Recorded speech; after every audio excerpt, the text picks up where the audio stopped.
నమస్తే అందరికీ. మా తెలంగాణ మహిళా కమిషను శారదా మేడం గారికి ఆంధ్ర, తెలంగాణ తరపు నుండి మా ఆడోళ్ళందరి తరపు నుండి వేల కోట్ల ఆడపడుచుల తరపు నుండి నేను మీకు రిక్వెస్ట్ చేస్తున్నా మేడం. ఒక్కసారి సోషల్ మీడియాలో మీరు గమనించండి. ఎంత ఘోరాతి ఘోరంగా వీడియోలు ఆడవాళ్ళు ఎక్స్పోజ్ చేసుకుంటూ పెడుతున్నారు. చిల్లర వీడియోలు, ముఖ్యంగా మగవాళ్ళు కూడా ట్రోలింగ్స్ అనేటివి. ఒక్కసారి మీరు సీరియస్గా దీని మీద యాక్షన్ తీసుకోండి మేడం. ఇప్పుడు అమ్మ శారదా మేడం, ఇప్పుడు మనకు 40 ఏళ్ళ క్రితము మనకు లేవు తల్లి ఈ యూట్యూబ్లని, యాప్స్ అని ఇలాంటివి ఏమి లేవు, మొబైల్స్ ఇవన్నీ ఏమి లేవు. కానీ ఇప్పుడు అట్లా కాదు కదా తల్లి. ఇప్పుడు మొత్తము చేతిలో మొబైల్ ఉంటుంది, అన్ని యాప్స్ ఉంటున్నాయి. అప్పుడు మన 40 ఏళ్ళ క్రితము సినిమాలలో ఏదో ఈ జయమాల్లో మన జ్యోతిలక్ష్మి వాళ్ళు ఏదో ఒక్క పాట వేస్తే సరే, సినిమాలో వాళ్ళు పోయి పైసలు పెట్టుకొని చూసిరు, వారానికో నెలకో ఒక్కసారి చూసి వచ్చారు. ఇప్పుడు అట్లా కాదు కదా తల్లి. ఇప్పుడు మొబైల్స్ వచ్చినాయి, యాప్స్ వచ్చినాయి. మీకు తెలుసు ఎంత డెవలప్ అయిందో ఈ టెక్నాలజీ. ఇప్పుడు అందరి చేతులలో మొబైల్ ఉంటుంది. ముసలోళ్ళ కానుండి 6 నెలల బేబీతో సహా చేతిలో మొబైల్ ఉంటుంది. ఇప్పుడు పుట్టిన 6 నెలల బేబీ కూడా మనము మొబైల్ ఇచ్చి ఉగ్గుపాలు తాగమంటే మొబైల్ ఇస్తేనే అది చూసుకుంటా ఉగ్గుపాలు తాగుతున్నారు. అట్లా కనెక్ట్ అయిపోయిండ్రు.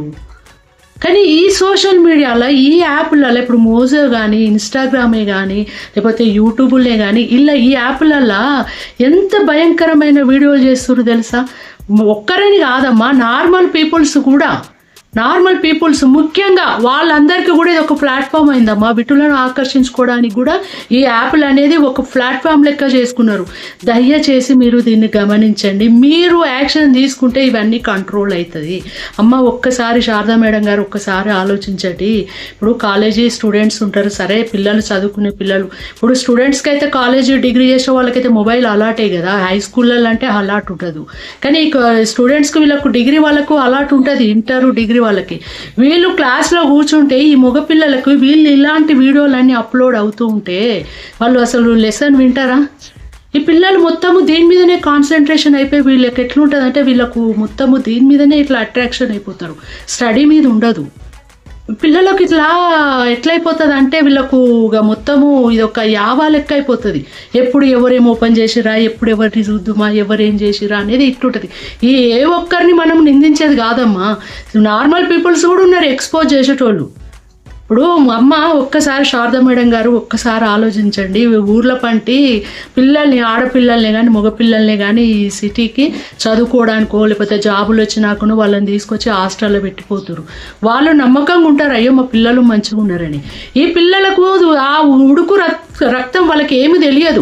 ఎట్లా అంటే వాళ్ళకు ఇవి చూసి ఇప్పుడు ఈ డ్రెస్సింగ్ స్టైలే కానీ ఇవన్నీ చూసారనుకో, ఓహో మేము కూడా ఇట్లా వేసుకొని పోవచ్చా అని వీళ్ళు కనెక్ట్ అవుతూ ఉంటారు. బాయ్ ఫ్రెండ్స్, గర్ల్ ఫ్రెండ్స్ వీళ్ళందరూ ఇట్లా కనెక్ట్ అయ్యి, మీకు తెలుసు కదా, ఓయో రూమ్లకు పోవడాలు, క్లబ్ల పంటి పోవడాలు, ఈ చిల్లర డ్రెస్సులు కూడా వేసుకొని పోతున్నారు. అక్కడ ఊర్లలో తల్లిదండ్రులకు తెలియదు, మా బిడ్డలు మంచిగా ఉన్నారు, నా కొడుకులు మంచిగా ఉన్నారు అని వాళ్ళు అనుకుంటారు. అమ్మ ఇది అరికట్టాల్సిన బాధ్యత మీకుంటుందమ్మా, పవర్ మీకుంటుంది. మీరు ఒక 4-5 మీరు ఇట్లా యాక్షన్ తీసుకోండి, దెబ్బకు అంత సెట్ అయిపోతుంది. మొత్తం సమాజం సగానికి సగం సెట్ అయిపోతుంది. ఒక వీడియో ఎక్స్పోజ్ చేసి పెట్టాలంటే భయపడతారు. అమ్మ వద్దు, మహిళా కమిషన్ వాళ్ళు మమ్మల్ని అరెస్ట్ చేస్తారు అనేది, మా మీద యాక్షన్ తీసుకుంటారు అనేది ఒక భయం తేవాలమ్మ. మీరు దయచేసి ఒకటి గమనించండి. ముఖ్యంగా అమ్మ తప్పు పట్టకండి, ట్రాన్స్జెండర్స్ ఎవరే కానీ అందరు అలా లేరు. కొందరు అయితే వాళ్ళు కూడా అమ్మ, వాళ్ళు ఎట్టైనా వాళ్ళు ట్రాన్స్జెండర్స్ అంటే వాళ్ళకి ఏంది, ఆడవాళ్ళ లెక్కనే అవయవాలు ఉంటాయి వాళ్ళకి.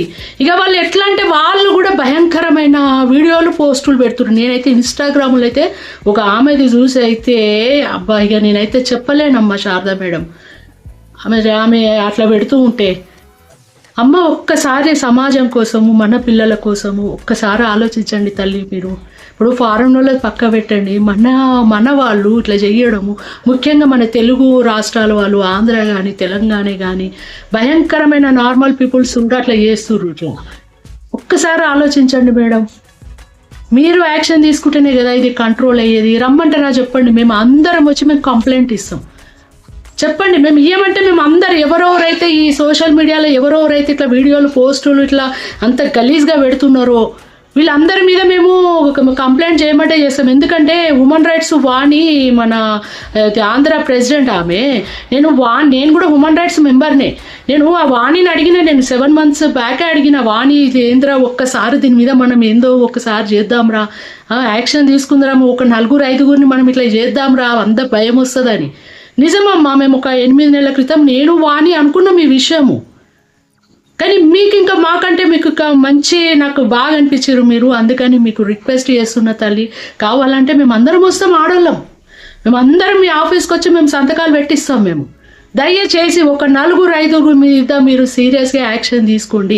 అమ్మ శారదా మేడం గారు ఒక్కటే అడుగుతున్నానమ్మా, మనము అంబేద్కర్ గారు హక్కులు, ఇది మన స్వేచ్ఛ, మన స్వాతంత్రం, మన హక్కు ఆడోళ్ళకు రాసిరటే.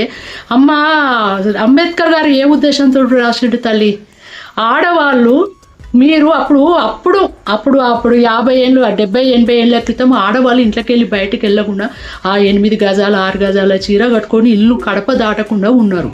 అప్పుడు వీళ్ళు ఆలోచించరు, అరే వద్దు, ఆడవాళ్ళు కూడా మగవాళ్ళతోటి స్వేచ్ఛగా బయట తిరగాలి, వీళ్ళు కూడా వ్యాపారంలోనే కానీ ఇతరతర విషయాలలో వీళ్ళు కూడా స్వేచ్ఛగా ఉండాలని ఆయన హక్కులు కల్పిస్తూ రాజ్యాంగం రాసిండు. కానీ మిమ్మల్ని బట్టలు ఇప్పుకోమని చెప్పిండా అమ్మాయి? ఎక్కడైనా ఇంత ఘోరంగా బట్టలు ఇట్లా వేసుకోమని చెప్పిండా? వేసుకోండి, మీరు చుడిదార్స్ వేసుకుంటారా, మీరు జీన్ ప్యాంట్లు వేసుకుంటారా, ఏమన్నా బట్టలు వేసుకోండి, కొంచెం నిండుగా వేసుకోండి అమ్మా, నేను అన్ని ఇప్పుకొని చూపిస్తా.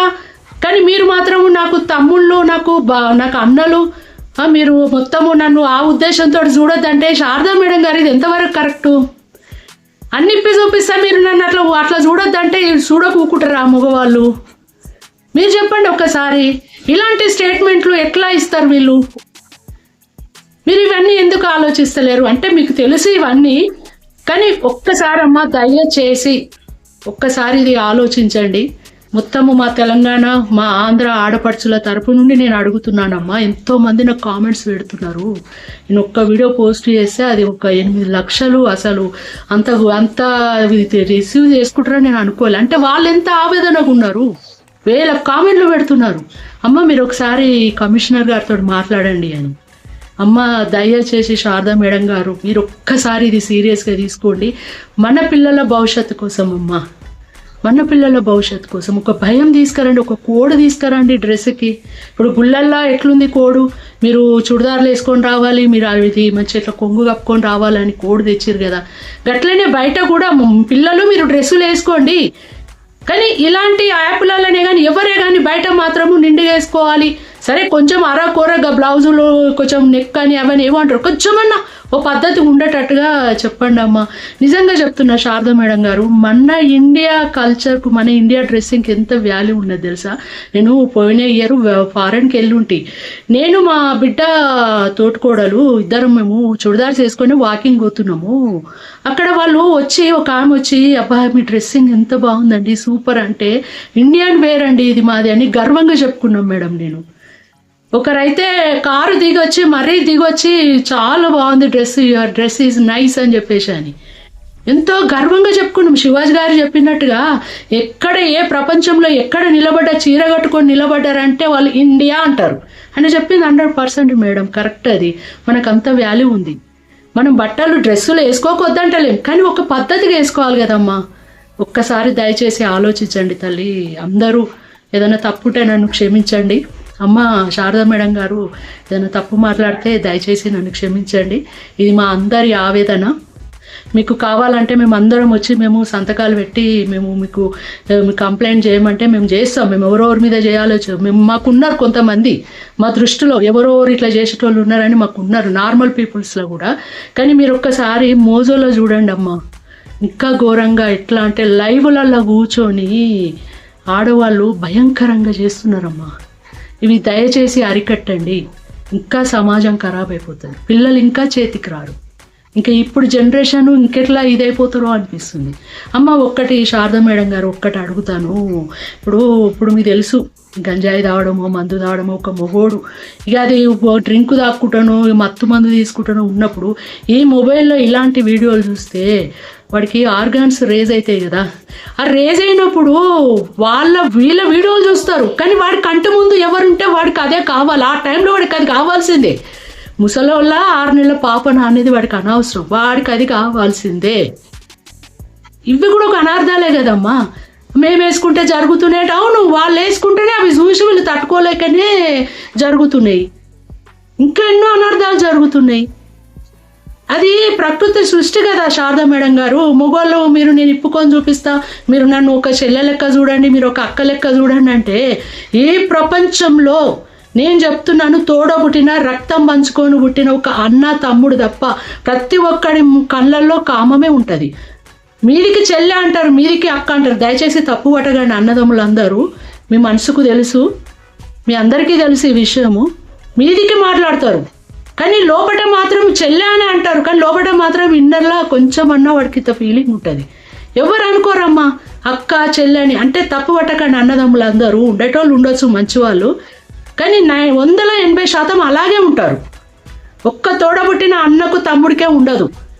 అంతేగాని నేను అన్నిప్పుకొని నేను నిలబడతా, మీరు నన్ను చెల్లె లెక్క చూడండి, అక్క లెక్క చూడండి అంటే ఇది ఎంతవరకు కరెక్ట్ శారదా మేడం గారు? అవే వేసుకోకుంటే ఏమవుతుంది? మంచిగా నిండుగా బట్టలు వేసుకొని రావచ్చు కదా. నచ్చిన డ్రెస్ వేసుకో, కొంచెం అవపడకుండా నీట్గా వస్తే అయిపోతుంది కదా. దయచేసి ఏదన్నా తప్పుంటే నన్ను క్షమించండి శారదా మేడం గారు. ఇది మా తెలంగాణ ఆంధ్ర మొత్తం ఆడపడుచుల నుండి నేను మిమ్మల్ని రిక్వెస్ట్ చేస్తున్నా మేడం. కావాలంటే మేము ఆఫీస్కి వచ్చి మేము మొత్తం కంప్లైంట్ చేస్తాం. నమస్తే అండి.